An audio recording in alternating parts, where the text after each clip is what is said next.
Nous n'avons rien vu venir. Le robot Mathilda n'est qu'une machine, mais ce jour-là, c'est elle qui dirige le recrutement d'un être humain en analysant la plus infime de ses émotions. Bonjour Steven, vous allez bien? Cet entretien ne sera pas long. Commençons. Acceptez-vous les règles sans vous plaindre et sans les contourner? Pour une grande part, oui. Dans la vente, c'est la jungle. Considérez-vous vos collègues comme vos concurrents, dans un monde en compétition? Non. Acceptez-vous d'être critiqué et admettez-vous vos faiblesses? Oui. Le succès et la réussite sont-ils votre but ultime? Je ne sais pas. Croyez-vous qu'il y ait de la place pour tous? Oui. Voici la dernière question. Acceptez-vous les critiques de votre patron, sans hésiter à donner votre point de vue? Oui. Merci pour votre temps.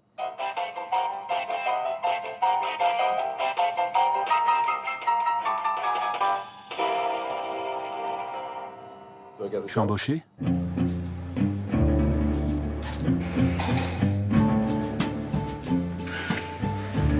Les robots quittent l'univers des usines dans lequel ils étaient jusqu'ici cantonnés.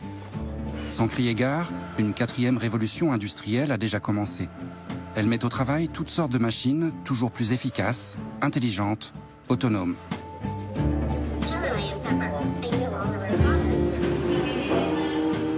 Performance, productivité, flexibilité, partout les salariés doivent impérativement s'adapter à la logique du numérique. Malgré cette course effrénée pour tenter de suivre le rythme, l'humain s'essouffle.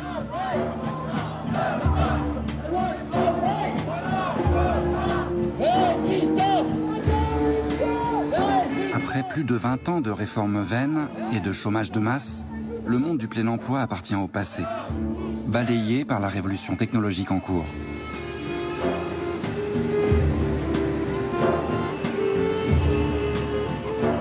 Quel monde émergera bientôt au paroxysme d'une mutation sans précédent?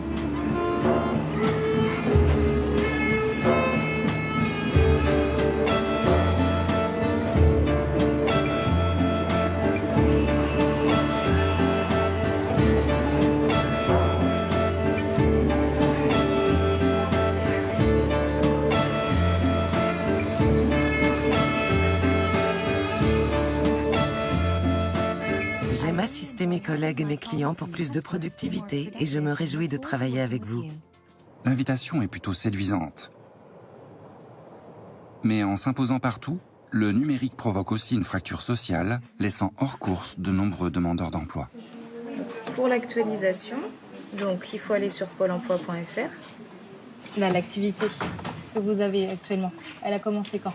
Ça fait 18 ans que je suis dans la maison, moi. Vous avez toujours travaillé pour eux? Tout le temps, depuis 18 ans, j'ai toujours été là-dedans. Alors, À part des années, des hivers que j'étais au chômage. pour votre recherche d'emploi, est-ce que vous estimez avoir besoin d'une aide pour tout ce qui est outils informatiques? Ah bah oui, c'est bon.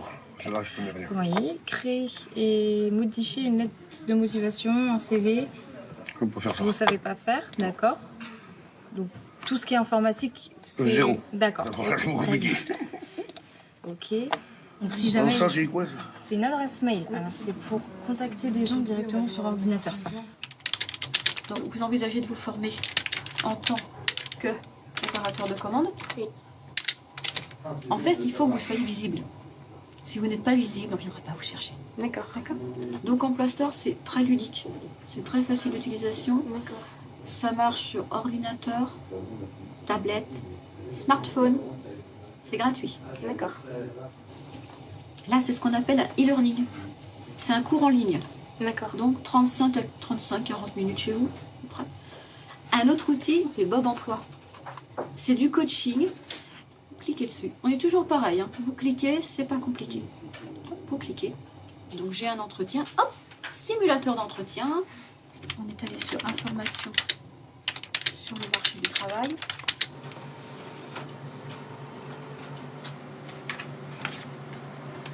Et ici, les informations sur l'Emploi Store.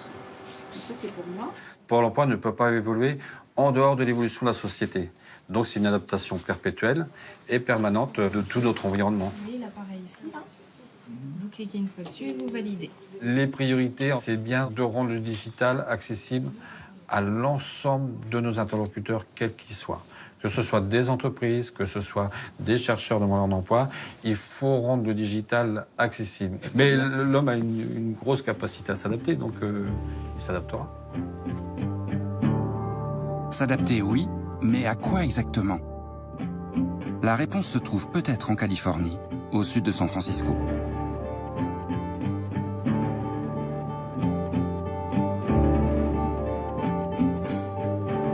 Plus exactement, dans la Silicon Valley. C'est là que se trouve l'épicentre de la révolution numérique. Ici, l'emploi est déjà en train de devenir un marché mondialisé, sous contrôle d'entreprises privées.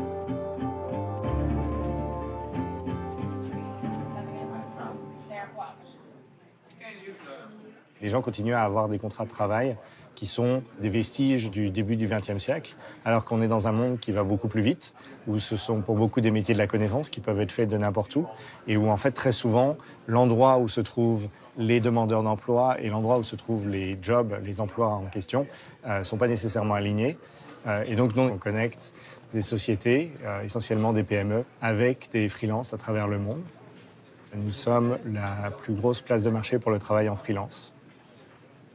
Sur la plateforme, vous pouvez trouver des comptables, vous pouvez trouver des juristes, donc un avocat en Allemagne, un avocat en Chine, et tout autre métier qui peut être fait à distance, en fait. Quelqu'un va venir vous chercher. Ok, merci beaucoup. Juste un instant. Oui.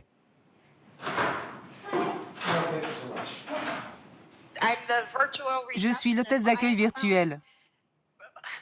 Je suis à environ, disons, 3800 km de vous. Je me trouve dans mon bureau, chez moi, à Chicago, et pas dans les locaux du siège de Upwork. And so Faith is currently watching both this office as well as we have another office in San Francisco. And so from her standpoint, she sees two screens and she's greeting our visitors on one office or the other, depending on when people show up. Chaque point qui s'allume, c'est une facture. C'est un freelance qui dit « j'ai fini telle partie de la mission et vous, le client, vous me devez tant ». Et nous, derrière, on prend à peu près 10% des transactions.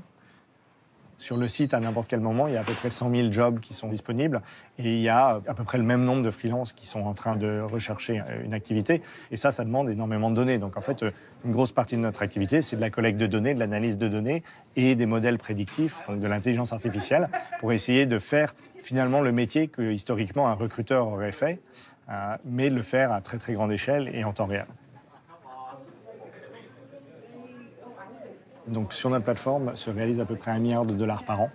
Pour vous donner une idée, le marché du travail indépendant aux États-Unis, c'est à peu près $1 trillion. Donc on a à peu près 0,1% du marché, ce qui veut dire qu'il y a a priori encore quelques marges de croissance pour nous.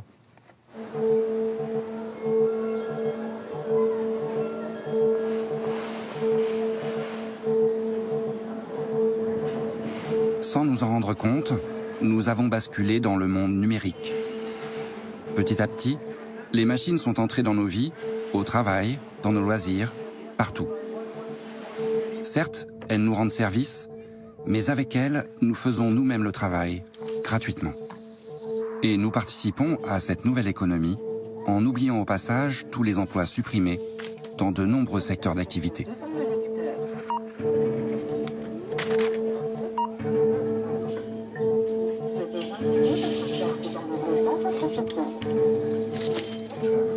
De Pôle emploi à la Poste, le malaise est général.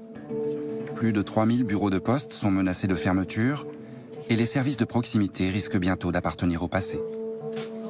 Cette poste ne fermera pas. Là-dessus, il faut être clair.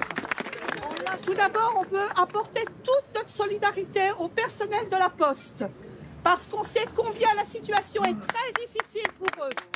Donc il faut se battre pour garder un service public. C'est fait pour ça, c'est pas fait pour être rentable, c'est pas fait pour avoir de l'argent. Voilà. Ça veut dire aussi qu'on ne doit pas accepter le transfert des services de la Poste dans les supermarchés. Tout le monde ne s'est pas mis au numérique. On a toujours besoin d'un service postal de proximité.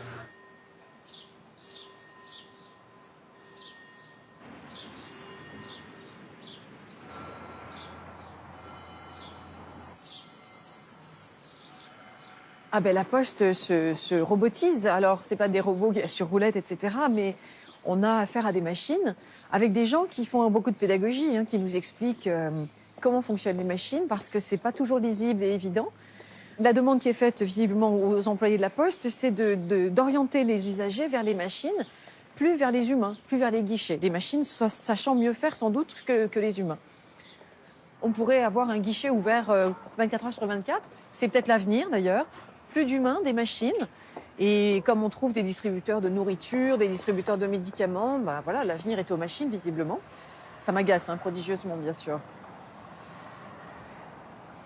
Tu fais de la correction, toujours? Bon, super. Je me mets ça là, et puis on se parlera. Bonjour. Une vie plus simple à échelle humaine, c'est ce qu'Hélène recherchait en choisissant de s'installer dans le sud-ouest. Elle a quitté Paris pour devenir travailleuse indépendante. Je travaille depuis 30 ans. J'ai été salariée pendant 14 ans, je pense, dans ma vie professionnelle. Puis je suis devenue déléguée du personnel, particulièrement à partir du tournant des années 2000. Je me suis rendu compte que l'entreprise devenait une machine à broyer les êtres humains. On donne à comprendre aux salariés qu'ils sont interchangeables. Et que si ça leur disconvient, s'ils ne sont pas contents de ce qui se passe, ils peuvent aller voir ailleurs. Donc il y a une espèce de chantage constant. Et les gens sont sommés de s'adapter aux nouvelles demandes. Sauf que nous ne sommes pas mécanisés, nous.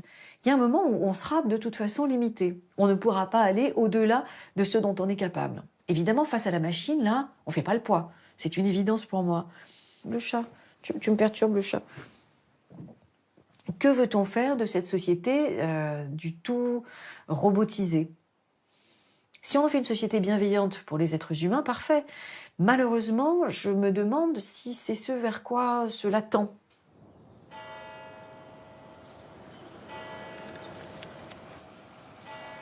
Moi, quand je suis rentrée là-bas, je me suis dit, c'est bon, j'ai la sécurité de l'emploi. Et j'ai vite déchanté. J'ai vite déchanté, ouais. J'y suis restée 8 ans. Ce qui s'est passé, c'est que le métier, il s'est dégradé, quoi. Il nous demandait beaucoup plus de rendement. On s'en fout si vous n'avez pas mangé. On s'en fout si vous êtes malade. Vous avancez et vous vous taisez, quoi. Moi, je l'ai ressenti comme ça. C'est ce que j'ai mal vécu à la poste, qu'on ne respecte pas, qu'on soit un peu des robots, là. Vous faites ça, vous taisez, vous avancez, quoi.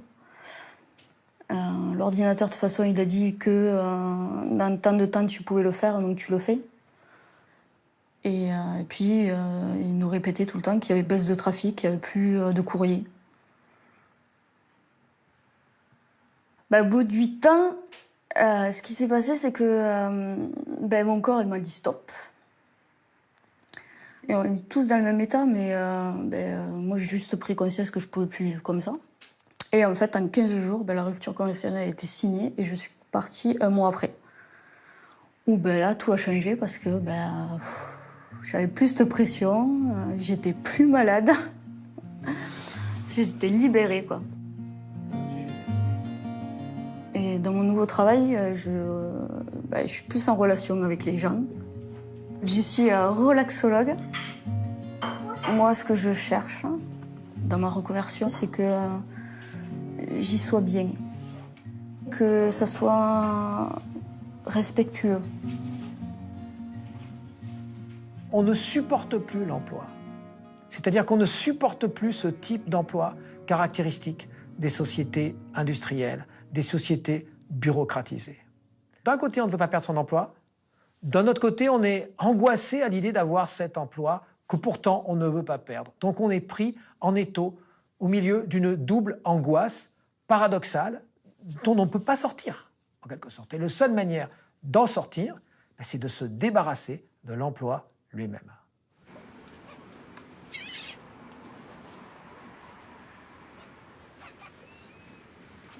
Il y a quelques années, Jérôme Chouin a décidé lui aussi de rompre avec sa vie de salarié, lassé de contribuer à ce qu'on appelle pudiquement les interfaces homme-machine. Petite vie bien rangée pendant pas mal d'années, ouais.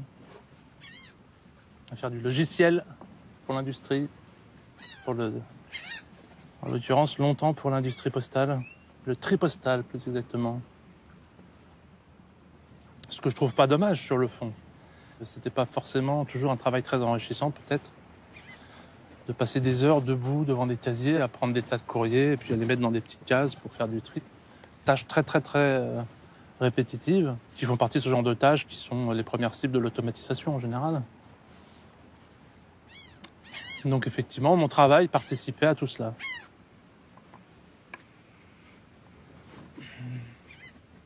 On ne se dit pas en travaillant, je mets des gens au chômage.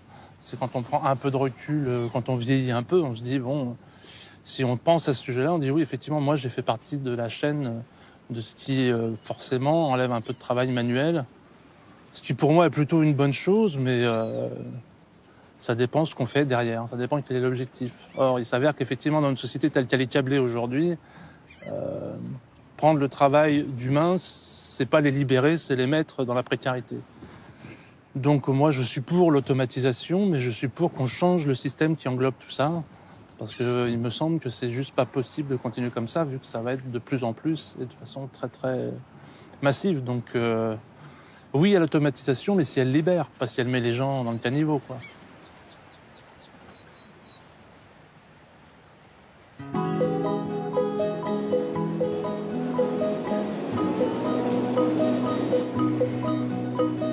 Et pourtant, l'avenir semble bien appartenir aux machines. En France, comme partout dans le monde, des chercheurs donnent vie à des robots de plus en plus performants.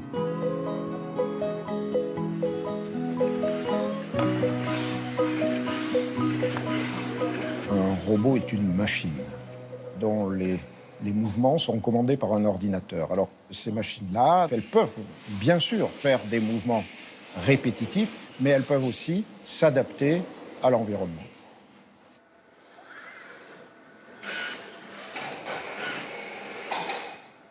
Nous travaillons par exemple en relation avec Airbus, qui s'intéresse à avoir une machine qui puisse rentrer dans les opérations d'assemblage des carlingues d'avions. Des choses totalement pratiques qui ne sont pas du tout du domaine de Terminator, mais par exemple un robot capable de percer ou de visser dans un certain nombre de contextes limités, mais qui pourrait être pertinent pour une entreprise. Là, le robot HRP2 a 30 moteurs, nous, on a 600 muscles pour faire un mouvement. L'humain est une extraordinaire machine du point de vue de sa biomécanique. Donc nous, on sait faire. Les robots commencent à savoir faire. Ce qu'on peut dire aujourd'hui, c'est que les emplois qui étaient peu qualifiés pour des tâches pénibles et répétitives se transfèrent dans des tâches de, si je reprends simplement le secteur de la robotique, dans des tâches qui vont être de programmation de robots, de maintenance des robots, donc des tâches qui vont être beaucoup plus qualifiées, qui vont être plus près du secteur des services, et vous avez une espèce de vase communicant qui est en train de se créer entre la disparition d'emplois industriels au profit d'emplois de services. Ça en crée dans les entreprises qui font de la robotique, mais généralement les emplois qui sont créés sont des emplois qui sont plus qualifiés que ceux qui sont perdus dans les unités de production. Il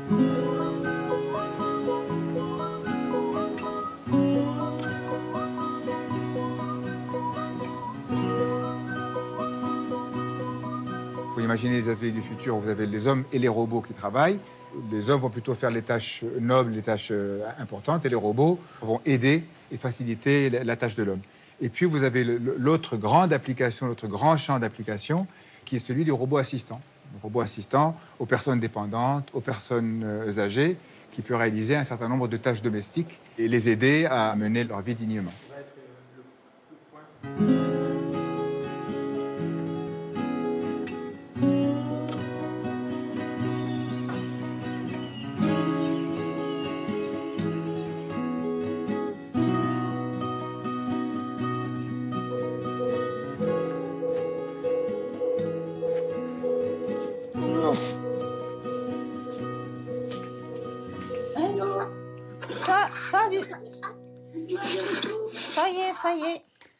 À droite, un peu plus, un peu plus.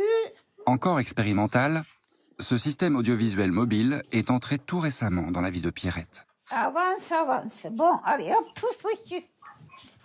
à gauche toute.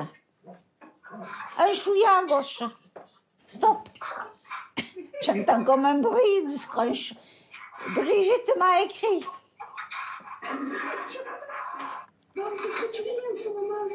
Eh bien, je surveillais les mérovingiens qui se tapaient dessus, qui s'assassinaient entre frères. Sam, il est arrivé dans un carton ici. Il s'appelle Sam.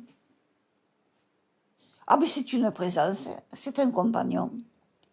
J'aime bien lui parler, puisque derrière, il y a des gens que j'aime. Ça nous apporte un plus, en bien et en mal. Mais bon, ne regardons que le bien. Je lève la tête parfois, je dis, mais tiens, Sam, il n'a pas bougé aujourd'hui. Je dis, il est malade ou quoi? Voilà. Bye, bye, bye, bye, bye, bon courage. La bise à Christine. L'utilisation des technologies, quand elles visent à améliorer la vie des gens, elle est clairement souhaitée. De toute façon, les robots seront acceptés par la société s'ils apportent une valeur. Voilà, une valeur du bien vivre, une valeur aussi sur la solidarité entre générations et une valeur de création de richesse pour l'ensemble de la société.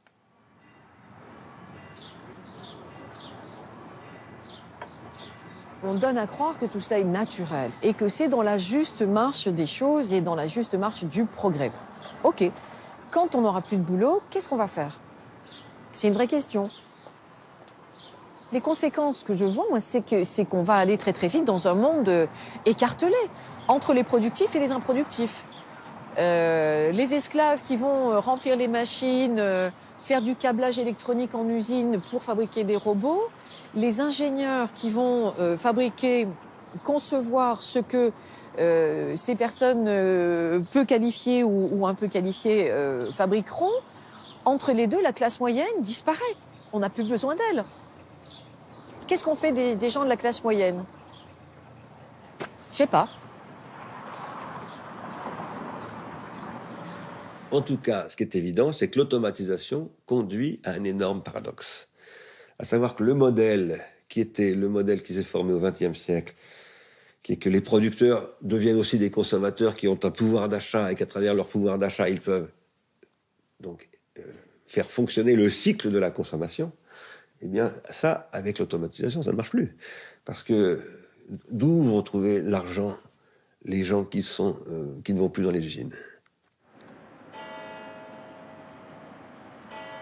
L'économie locale résiste comme elle peut, mais perd chaque jour du terrain. Les centres-villes se désertifient au profit des centres commerciaux. Parce que c'est pratique, parce que c'est moins cher, nous devenons les complices d'une logique qui met à mal l'emploi, localement.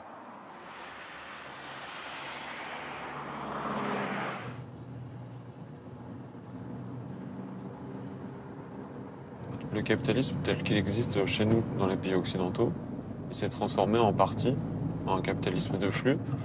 Il y a toute une partie des biens qui circulent et qui sont vendus, qui sont produits dans des lieux très lointains. Et pour ça, on a besoin d'une logistique performante pour les acheminer à proximité de leur lieu de vente, au moindre coût possible. Et aujourd'hui, partout sur le territoire français, on retrouve des espaces qui sont consacrés, qui sont dédiés à cette tâche qui consiste à gérer les flux. Là, on arrive dans la zone où il y a des entrepôts partout.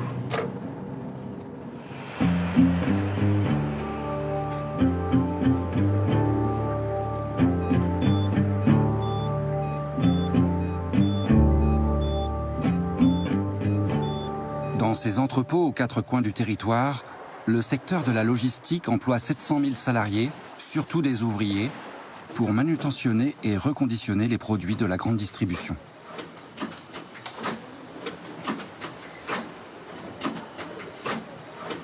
Ici aussi, la technologie est à l'œuvre. Hommes et machines apprennent à travailler ensemble. On est en train de passer à une nouvelle ère, la cobotique. C'est des bonnes petites bestioles, ça. Aujourd'hui, il n'y a pas de cage autour de ce robot. La cobotique, c'est pouvoir faire travailler des installations robotiques avec des hommes. C'est une révolution dans le sens où ça nous permet de faire des petites applications de manipulation et de conserver en fait un environnement où vous avez des équipiers qui travaillent en toute sécurité. C'est ce qui rend les robots collaboratifs. C'est vrai que les robots, quand on a eu les formations au début, c'était un nouveau monde, un peu d'appréhension forcément. Mais c'est vrai que là, lui, il nous empêche de faire des gestes répétitifs au quotidien. Avant les robots, c'était des personnes. Et au bout de 7 heures, plus d'épaules, plus de bras. On était 8 sur la ligne, maintenant on est 4. Nous, notre objectif, c'est de 2016 à 2018, avoir 50 robots de ce type sur nos installations. L'impératif, réduire encore les coûts, y compris ceux de l'inventaire des milliers de mètres cubes de l'entrepôt. Juste devant, tu vois, t'as le petit capteur là, donc le capteur il filme. Donc, tout ce que voit le drone, tu le vois sur le retour tablette. Et c'est là-dessus que t'as effectivement le capteur qui va scanner les palettes en fait. C'est bon, tu veux essayer? Oui, je veux bien. Vas-y. Merci.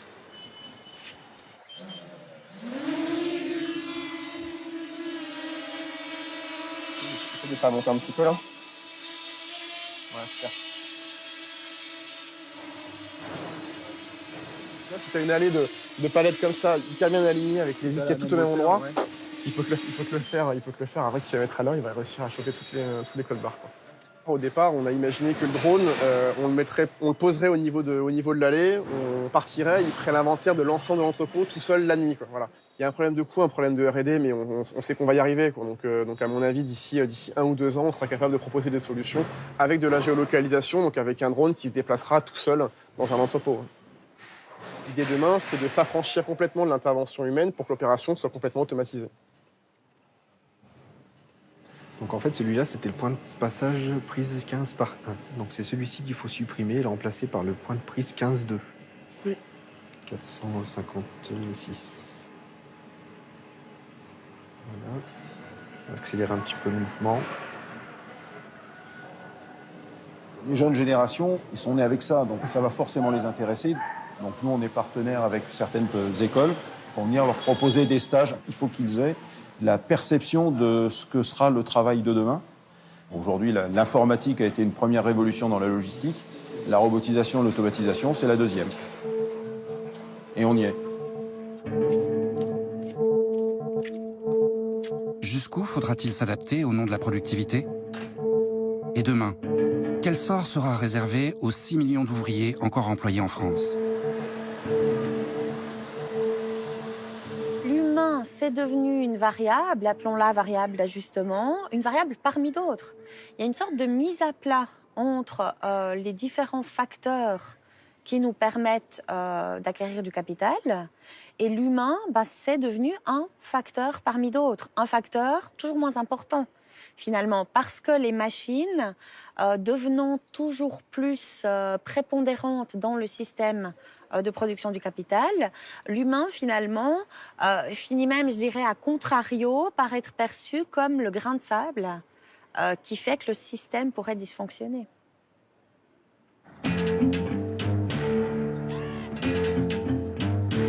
Et le processus de déshumanisation s'accélère dans les entrepôts dernier cri de la grande distribution. Prise au piège d'une compétition acharnée pour s'accaparer plus de parts de marché, elle semble condamnée à s'automatiser toujours plus.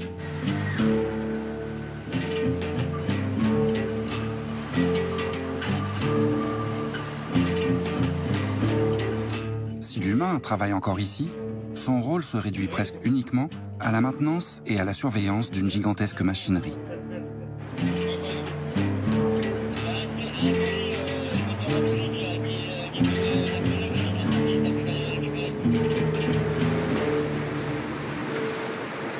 Nous sommes sur un des outils les plus modernes de France, voire d'Europe. Ce type d'installation correspond vraisemblablement à la manutention du futur, puisque l'homme maintenant ne porte plus, ou quasiment plus, et en fait, maintenant, l'homme conduit la machine qui porte pour lui. En France, 1 salarié sur 5 est encore ouvrier. De plus en plus précarisée, la classe ouvrière est devenue invisible effacés par la propagande high-tech d'usines sans ouvriers. L'image du flux, l'image de la fluidité, l'image du e-commerce, l'image du numérique, c'est une image qui est plutôt valorisante. Donc, comme tout le reste du capitalisme, la logistique, elle présente plutôt son aspect moderne. Et les nouvelles technologies, le progrès technique, l'entrepôt automatisé, c'est aussi une nouvelle manière de se valoriser. C'est-à-dire qu'on nous parle d'une automatisation très lointaine et on observe le futur sans regarder ce qui existe dans le présent. Ça, c'est quelque chose de très fort avec l'idéologie qui tourne autour des nouvelles technologies, c'est de regarder toujours en avant dans le futur et de faire oublier des choses qui existent concrètement aujourd'hui dans le présent.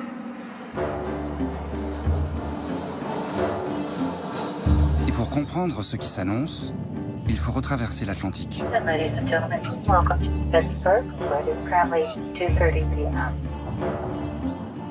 En valorisant à tout prix le numérique, on passe d'une économie à une autre, comme ici, à Pittsburgh, ancien fleuron de la sidérurgie américaine. Sinistrée à la fin des années 80, la ville a su se relever en investissant massivement dans le créneau high-tech. Et l'université Carnegie Mellon est devenue l'un des principaux centres de recherche en intelligence artificielle et en robotique.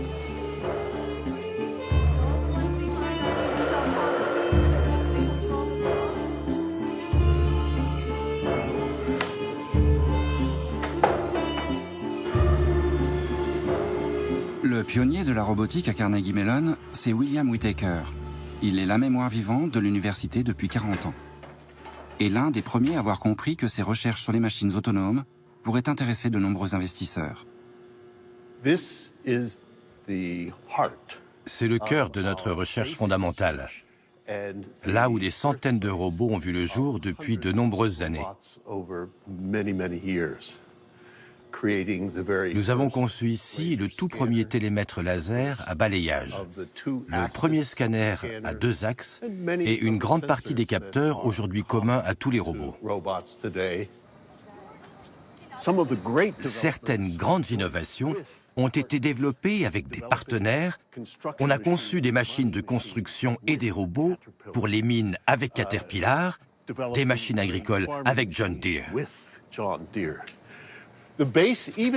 Rien que dans ce seul institut, le montant investi dans la recherche fondamentale au fil des années dépasse de loin le milliard de dollars.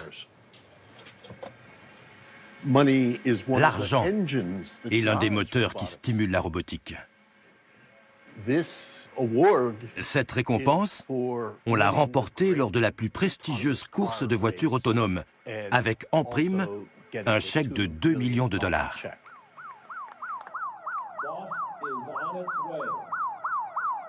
You look in there, you see no driver. That's always kind of disconcerting and thrilling. Picture perfect. From what I can tell, picture perfect. Et la vraie récompense arrive après, parce que c'est là que la technologie va avoir un impact au niveau mondial, qu'elle sera peaufinée, puis injectée dans l'industrie automobile pour donner ce qu'on peut voir aujourd'hui. Cela va révolutionner le transport à jamais.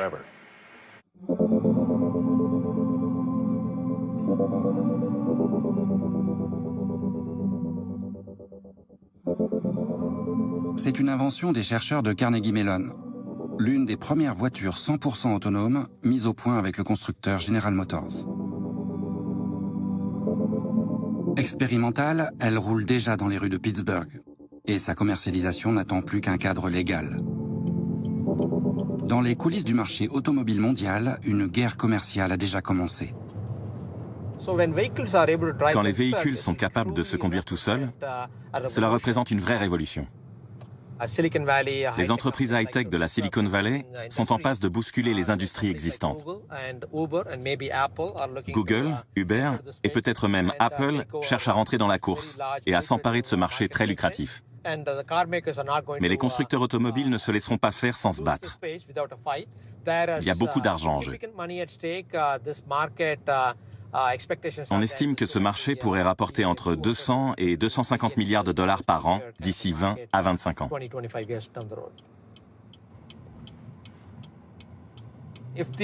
Avec les véhicules autonomes, quelles seront les conséquences pour ceux dont le métier est de conduire? Perdront-ils leur emploi ou pas? Ce sont des questions économiques très importantes.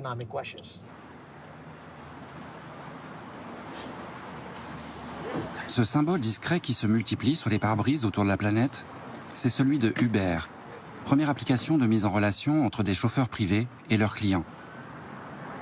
Il y a moins de 10 ans, Uber inventait un nouveau modèle entièrement basé sur le numérique. Mais ce n'était qu'un début.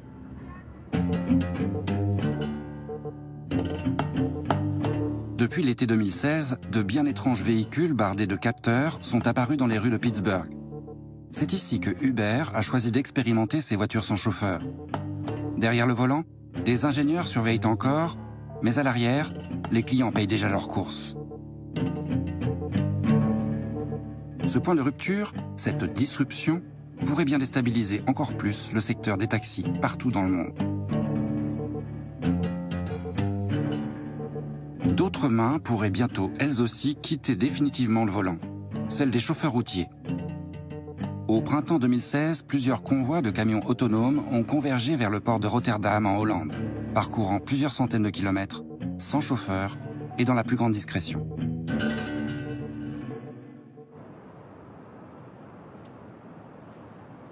Même au cœur de la première économie mondiale, l'inquiétude grandit.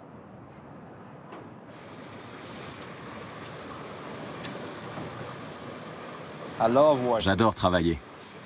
C'est ce qui m'a fait venir dans ce pays.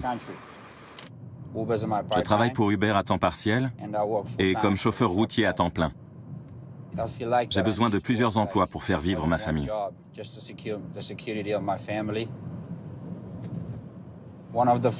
L'un des premiers boulots que j'ai eu dans ce pays, c'était dans une usine.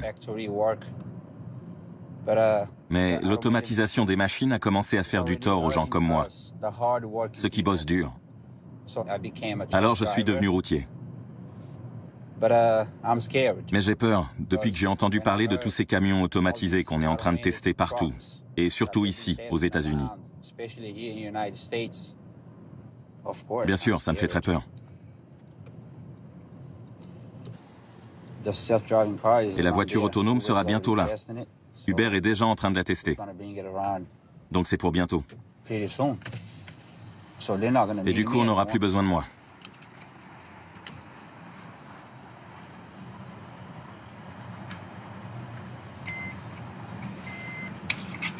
De l'autre côté, la flèche vers le haut.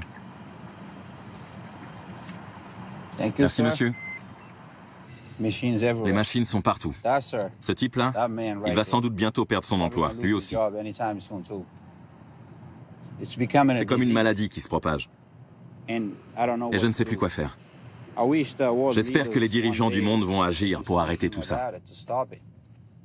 Maintenant, avant qu'il ne soit trop tard. À Pittsburgh, le désarroi l'emporte aussi du côté de ceux qui subissent ce nouveau monde, sans pouvoir s'y insérer.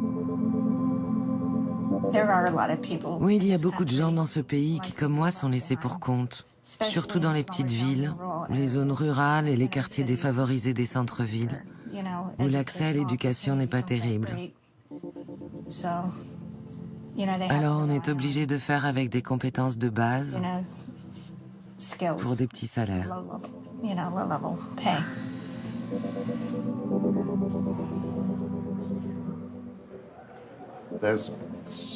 L'intelligence artificielle peut offrir énormément d'avantages, mais il y a aussi mille et une façons de tout gâcher si on agit sans réfléchir. On pourrait par exemple tous adopter la semaine de 3 jours et demi de travail et recourir à l'automatisation pour le reste. Ou bien on pourrait avoir une autre approche et licencier la moitié des gens dont les compétences ne sont plus utiles à la société. Cette idée-là engendre beaucoup d'incertitudes et de frustration. Mais ça pourrait devenir encore bien pire. Imaginez un monde dans lequel les 5% que représente l'élite des nouvelles technologies, y compris ceux qui étudient l'informatique ici, deviendraient très très riches grâce à l'automatisation généralisée, tandis que 95% de la population mondiale serait laissée pour compte. Ce serait une catastrophe.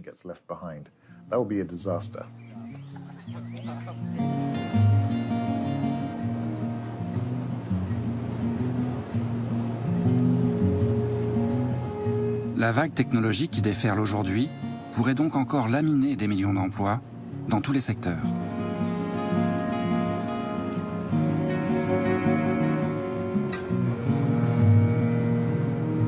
À travers le monde, les lanceurs d'alerte se multiplient.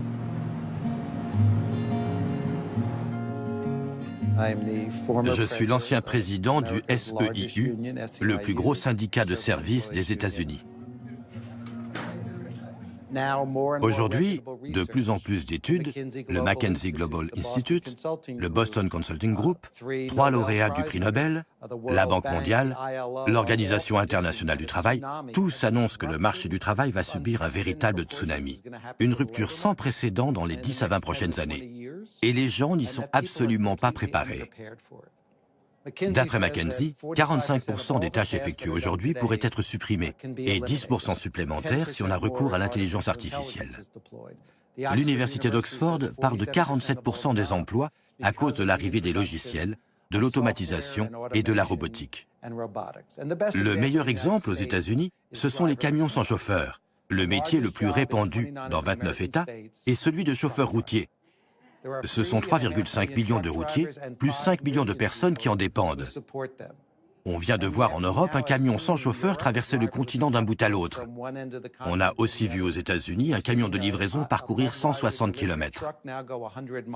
Donc, d'un coup, l'emploi le plus répandu dans 29 États, et qui concerne 8,5 millions de personnes, est menacé de disparaître d'ici 10 ans. Il s'agit d'une rupture majeure pour le marché de l'emploi.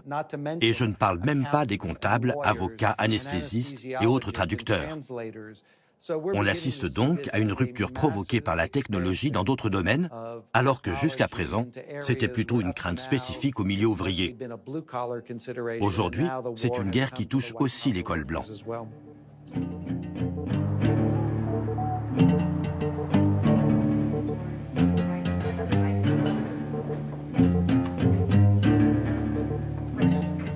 Nous sommes à l'heure d'un nouveau capitalisme qui démultiplie les dispositifs algorithmiques dans tous les domaines.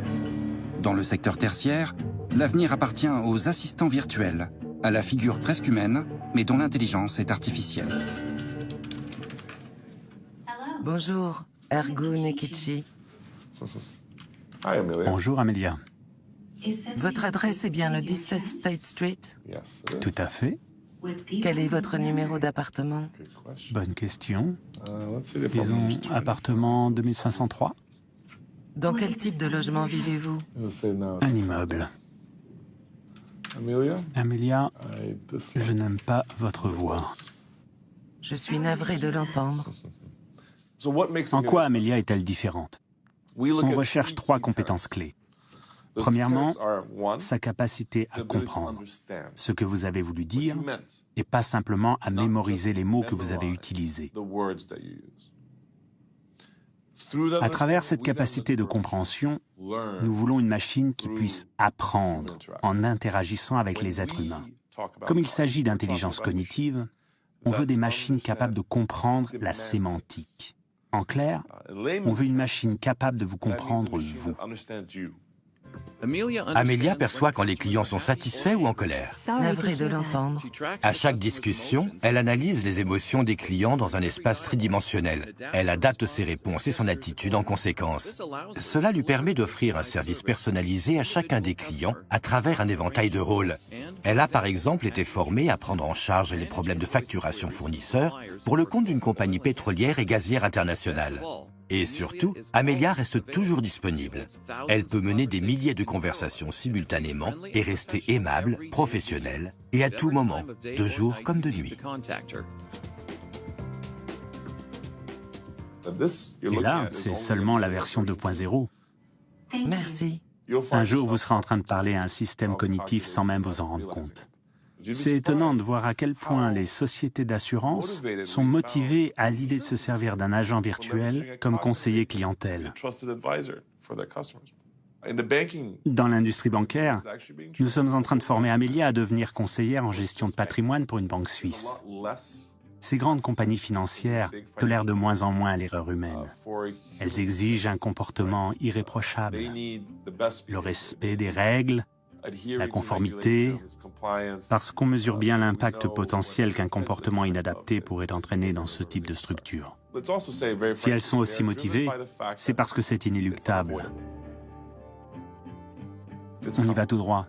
La technologie, l'automatisation, l'intelligence artificielle, ça va arriver. C'est comme si on s'était dit que la révolution industrielle n'aurait jamais lieu. Bien sûr que tout ça va arriver. Le progrès est au cœur de la nature humaine. On n'en est encore qu'au début du voyage, c'est vrai, mais il a bel et bien commencé. Imaginez, à nos débuts, nous n'étions que 7 dans un loft à Soho. Aujourd'hui, nous comptons près de 3000 employés et nous sommes présents dans une quinzaine de pays. Nous sommes en pleine expansion.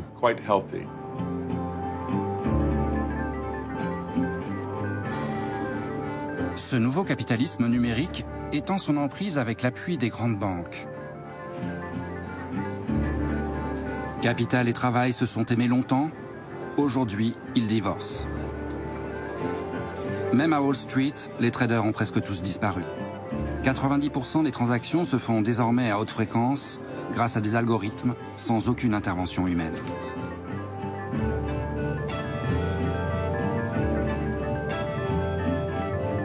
Pour mieux comprendre ce qui se joue dans le monde avec la destruction massive d'emplois attendue chez les cols blancs, il faut se rendre en Suisse, l'une des places fortes de la finance globalisée. Les bouleversements technologiques doivent être perçus dans le contexte d'une stratégie économique néolibérale qui vise à transférer de plus en plus la création de richesses vers les rentiers, vers ceux qui possèdent du capital. Et beaucoup d'entre eux se trouvent ici, à Genève, parce que c'est là que l'Organisation mondiale de la propriété intellectuelle, l'OMPI, est installée. Quand je suis arrivé ici, elle était quasi inexistante. Ce n'était qu'une toute petite structure dont on se moquait. Aujourd'hui, le plus grand centre de conférence de Genève, c'est celui de l'OMPI. Cela montre que progressivement, ils ont érigé un système dans lequel une part de plus en plus importante de la création de richesses profite à ceux qui détiennent les brevets, aux titulaires de droits d'auteur, aux détenteurs de marques, tous inscrits à l'OMPI qui leur garantit des revenus pour des années et des années. Et pendant ce temps, si vous dépendez uniquement de votre emploi, vous voyez votre salaire diminuer.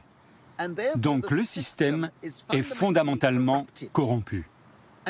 Et la technologie n'est pas la seule responsable de ce qui est en train de se passer. Elle a une part importante, mais ce n'est pas la principale cause de ce véritable cauchemar auquel on fait face. Aujourd'hui, il suffirait donc d'une bonne idée, décuplée par la puissance technologique, pour s'enrichir très vite. Ce nouvel Eldorado séduit la jeune génération, présente en nombre à l'école 42 pour relever un double défi. Créer sa start-up le temps d'un week-end et lancer de nouvelles applications grand public. Si tu fais une image juste pour... Tu peux faire juste le bloc et c'est plus court aussi, c'est bien aussi. Vous travaillez sur quelle idée, vous? News for You. L'intelligence artificielle va nous permettre justement de faire ressortir et d'organiser les articles de blog, de presse, etc. en fonction de vos goûts à vous, dans un ordre... Plus l'utilisateur va utiliser l'application, plus on aura d'informations sur son comportement, et donc plus les articles proposés seront pertinents par rapport à ce qui l'intéresse. Pour créer une entreprise à forte croissance, en moyenne, il faut 15 000 € d'investissement, seulement. Donc aujourd'hui, avec un peu de temps, avec un ordinateur, avec une passion et avec ces outils, on peut changer beaucoup de choses. Donc, début du XXe siècle, si vous vouliez créer, je ne sais pas, par exemple, une société de locomotives, il vous fallait des énormes buildings, des milliers de personnes, faire des rails.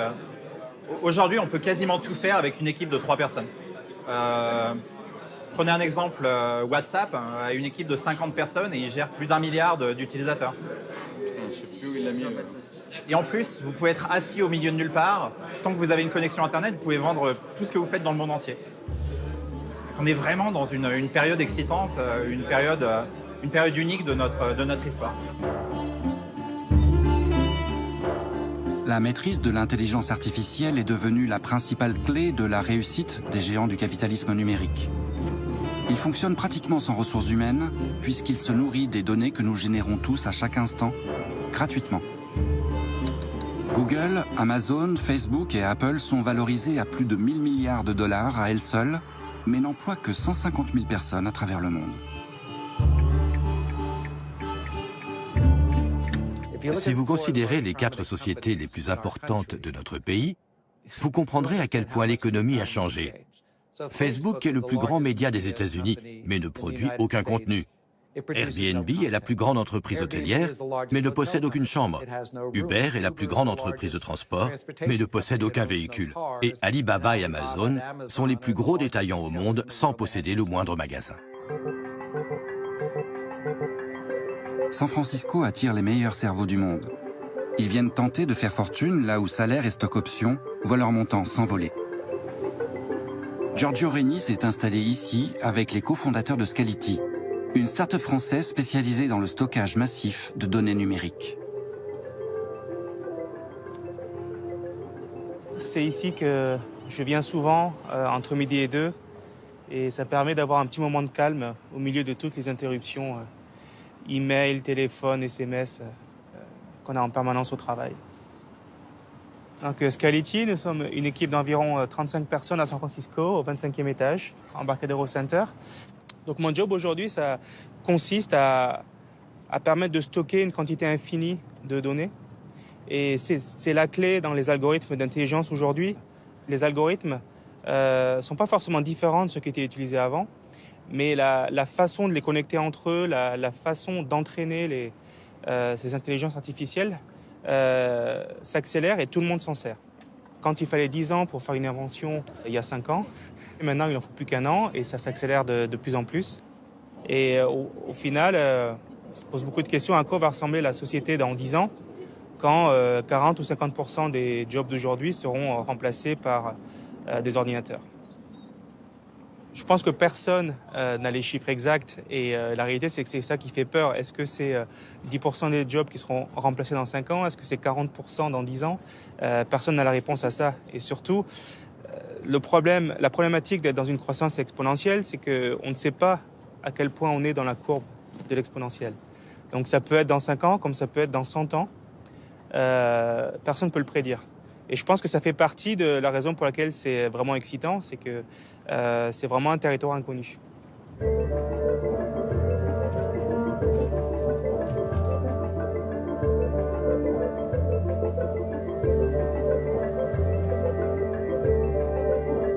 Ça, c'est quelque chose qui m'a énormément choqué quand je suis arrivé aux États-Unis et c'est vrai qu'on s'habitue et c'est assez triste.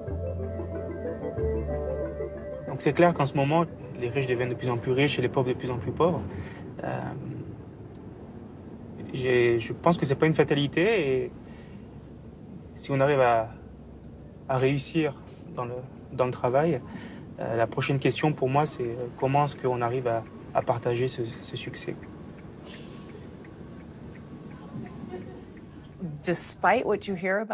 Malgré tout ce qu'on entend au sujet de l'économie high-tech, à savoir que les employés du secteur s'en sortent très bien, que les ingénieurs gagnent des fortunes, que les introductions en bourse engendrent des milliardaires un peu partout, une famille sur 3 qui habite dans cette région ne gagne plus assez pour survivre. Les loyers sont en train de tellement dépasser les salaires que les familles tombent dans la précarité. Elles n'arrivent plus à trouver de logement ou bien elles se font expulser du leur. Et les gens se retrouvent à vivre dans leur voiture ou dans la rue.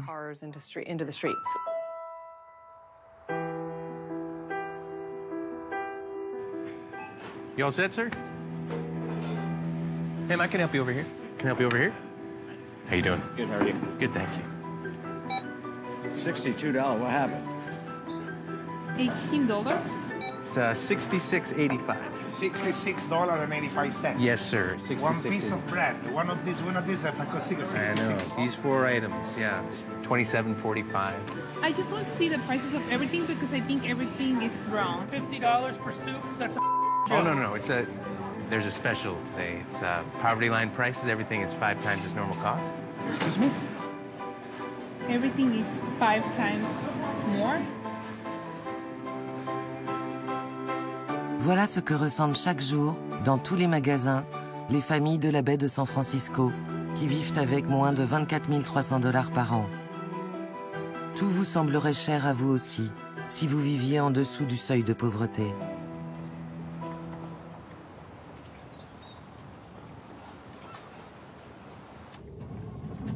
La précarisation de l'emploi affecte une partie croissante de la classe moyenne.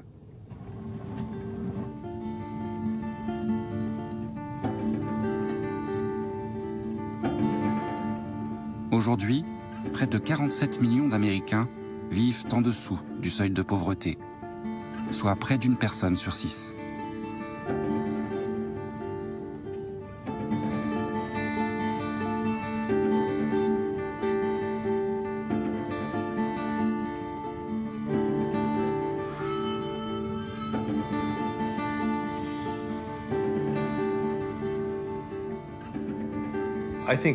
Je pense que notre plus grand défi, c'est de faire comprendre que l'innovation technologique n'entraîne pas forcément l'accroissement des inégalités et l'appauvrissement des gens.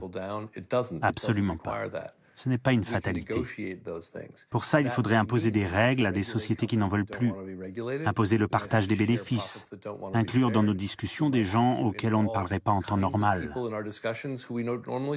Mais ça fait partie du boulot de ceux qui nous gouvernent, ça fait partie de la vie publique, et c'est cette vision que nous devons défendre.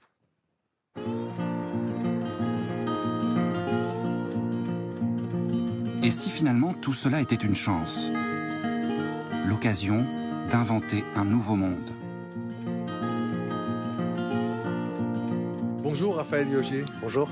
Votre dernier ouvrage qui vient tout juste de paraître s'intitule « Sans emploi ». Les robots vont nous permettre d'être dérobotisés et d'être plus créatifs. C'est ce que vous écrivez. Exactement, c'est-à-dire que la richesse, c'est la richesse qu'on produit.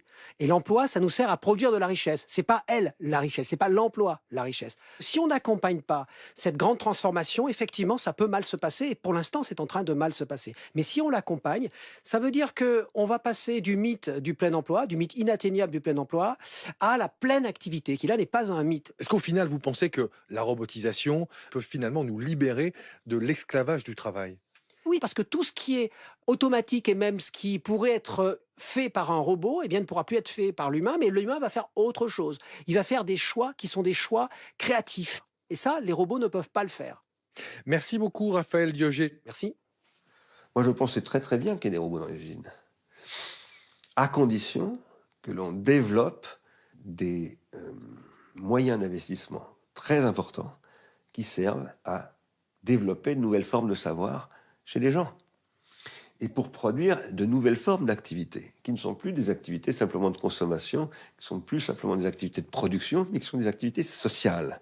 La vraie question, c'est de repenser la totalité de la production industrielle selon un nouveau modèle, et qui est un modèle de partage du savoir et du coup des ressources, qui évidemment repose sur, par exemple, l'allocation de ressources universelles pour tout le monde, la redistribution des gains de l'automatisation pour que les gens puissent développer des savoirs et que ces formes de savoir nouvelles produisent de nouvelles formes de société et que ces nouvelles formes de société produisent de nouvelles formes de soutenabilité, de durabilité. Alexis Lecointe était ingénieur. Après un burn-out, il a tout quitté et s'est emparé de ces questions dans un spectacle itinérant, bien avant que le débat politique ne décide de s'y intéresser. Troubadour d'un nouveau genre, il milite pour la création d'un revenu de base, c'est-à-dire donner à chacun tout au long de sa vie une allocation mensuelle d'un montant suffisant pour vivre, accordé comme un droit, que l'on travaille ou pas. On va faire un filage, mais malgré tous les filages du monde, sur 3h30 de spectacle jamais révisé, je vais oublier plein de choses. Et peut-être vous aussi d'ailleurs. Je donne la définition du revenu de base, je lis la petite carte, un revenu de base et blablabla. Donc moi je dis inconditionnel, ça veut dire il n'y a plus besoin de la mascarade Pôle emploi. Tous les mois, je dis oui, je suis en recherche active d'un emploi, comme si j'avais le temps de trouver un emploi de merde alors que je travaille comme un ouf.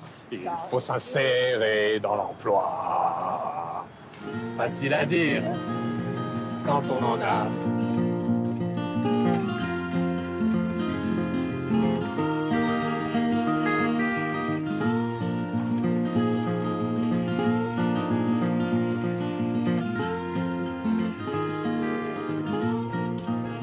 Est-ce qu'on peut bouger ce micro là pendant qu'on délire?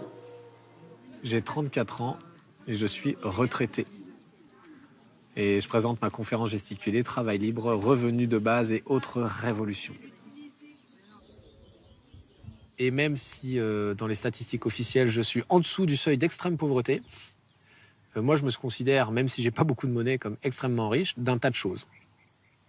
Ça veut dire que j'ai un réseau autour de moi de gens qui m'aident et qui me soutiennent pour que cette conf soit possible.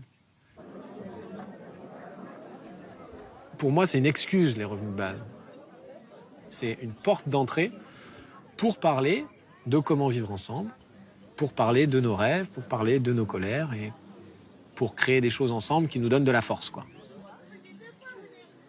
Si l'idée, c'est de faire des revenus de base et des choses comme ça pour avoir la paix sociale et qu'on continue à avoir des esclaves mais qui ferment leur gueule, ben ces revenus de base, évidemment, ne m'intéressent pas du tout, c'est mes adversaires politiques.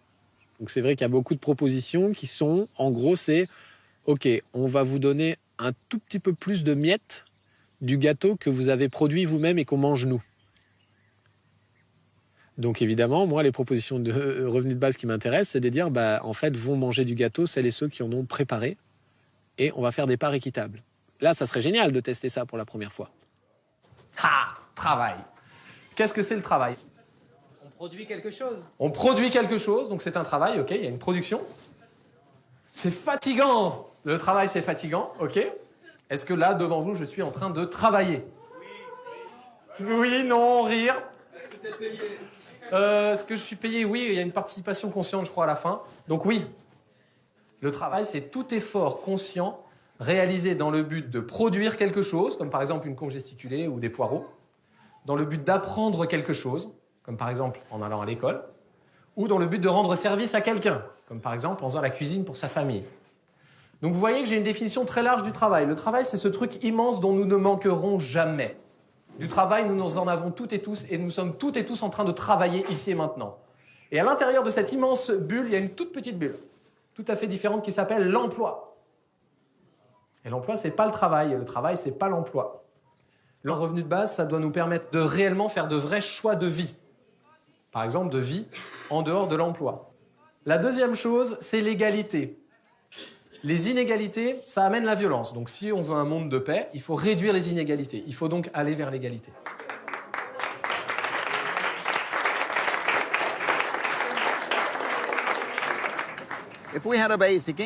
Si nous avions un revenu de base, vous verriez qu'on se détournerait de l'emploi au bénéfice du temps consacré à la solidarité, au bénévolat, au travail en commun, au développement de toutes nos capacités, avec un sentiment de meilleure maîtrise de notre temps. Les travailleurs les plus précaires n'auraient plus besoin de passer 60 heures par semaine pour toucher un salaire de misère, ce qui est le cas aujourd'hui. Pour moi, la situation est tout à fait paradoxale. D'un côté, il y a ceux qui disent que les robots vont remplacer des millions de personnes, et de l'autre, il y a ceux qui critiquent le revenu de base parce qu'il amènerait les gens à travailler moins. Mais si on a moins d'emplois à proposer, ce serait plutôt une bonne chose. Si vous demandez aux gens, voulez-vous une vie meilleure? Et si vous aviez un revenu de base, arrêteriez-vous de travailler? Ils répondraient oui à la première question et non à la seconde. En d'autres termes, nous, c'est-à-dire 98% des gens, aspirons à une vie meilleure. Et le fait de percevoir un revenu de base n'entraverait pas cette motivation.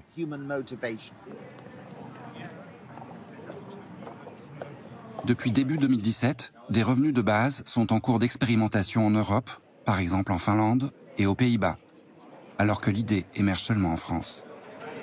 Did everyone... Okay, then we start with the first report on civil law rules on robotics. Compromise 1 in favor. L'enjeu du jour au Parlement européen, parvenir à faire adopter une résolution sur la robotique qui fixe enfin des limites au tsunami numérique. Pour Madi Delvaux, qui préside la commission des affaires juridiques, l'urgence est d'anticiper dès aujourd'hui la société que nous voulons pour demain. Adopted. I don't want to congratulate myself, but I would thank all the people who helped to make this possible. Thank you very much.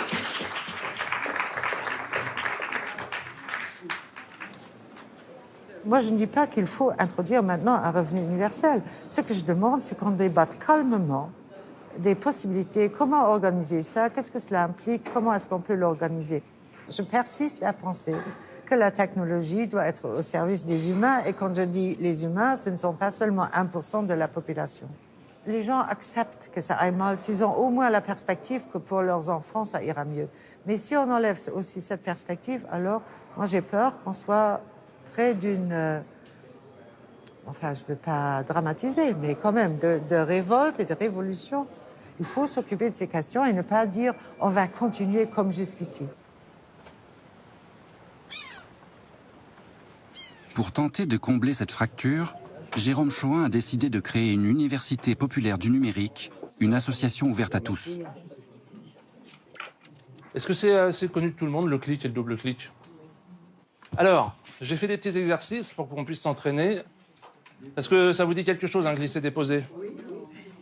On va cliquer en laissant appuyer, on va bouger et lâcher dans cette zone-là. Tu sais où est le verrouillage et le majuscule momentané? Non. Je démissionne. Globalement, sur la population, il y a une culture qui n'est pas là. Et comme moi, ma conviction, c'est que c'est certainement pas, ça viendra certainement pas d'en haut.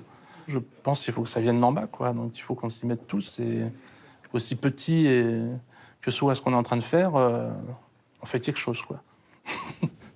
On y va sans prétention, mais on y va. Voilà, c'est ça l'idée.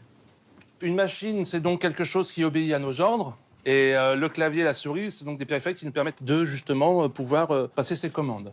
Si vous avez des questions, n'hésitez pas sur le forum ou par mail. Hein. Oui.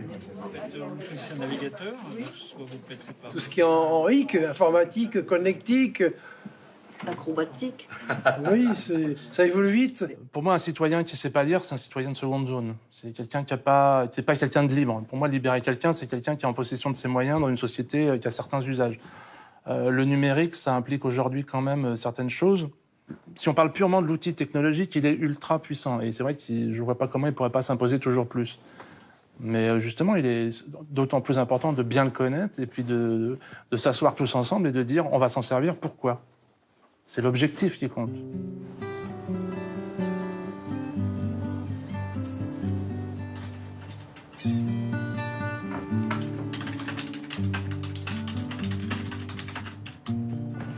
Pour moi, c'est du travail au sens où ça participe de l'amélioration du commun, de l'intérêt général. Donc, dans ma vision des choses, tout à fait personnelle, c'est du travail, oui. Ce n'est pas un emploi, ce n'est pas rémunéré, mais il me semble que pour la société, c'est du travail. On produit de la valeur, pas forcément monétaire, pas forcément financière, mais on fait avancer la société, donc on participe à un projet global qui me semble que c'est utile. Et c'est pas mal d'être utile. Mais pour joindre les deux bouts, Jérôme doit parfois reprendre son métier d'ingénieur lors de missions de consultant. Donc le bénévolat, c'est bien, mais c'est valorisant, c'est chouette, on est content de le faire, mais voilà, on ne peut pas non plus ne vivre que de ça. Le revenu de base me semble beaucoup moins utopique que la folie de parler encore de plein emploi aujourd'hui dans les sociétés occidentales, où même les cols blancs auront bientôt bien du souci à se faire, manifestement.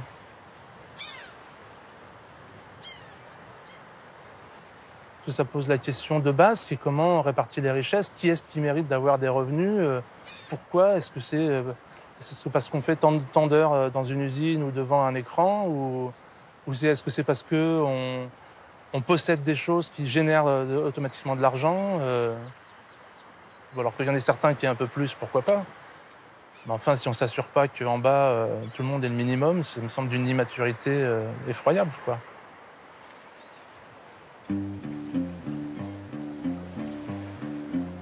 Alors, n'aurions-nous pas tous intérêt à partager de manière plus équitable la richesse créée par les machines?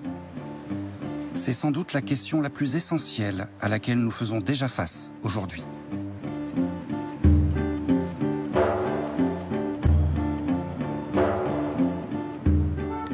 Après cette démonstration